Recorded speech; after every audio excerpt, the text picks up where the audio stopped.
Gusto ko namang ipanalangin yung mga taong nagkaroon ng galit sa kanilang sarili dahil ito pong self-condemnation na spirit yun ay lang sa kanila upang sila ay di lubusang magtiwala sa Panginoon. In the name of Jesus, Lord, I come against this self-condemnation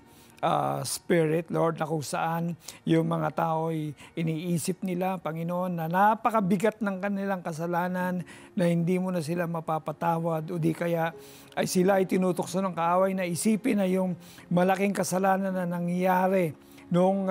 maraming panahon na o ilang taon na ay kahit papano'y nandoon pa rin. In the name of Jesus, I just declare release, Lord God, na maunawaan nila na ang kapatawaran mo ay napakalalim, walang kasalanan na hindi ka mapapatawad sapagkat ito, Panginoon, ay binayaran mo na sa iyong krus ng Kalbaryo. So I declare peace and joy na ninanakaw ng kaaway mula sa self-condemnation na yan ay manumbalik sa kanila sapagkat ito ay bahagi ng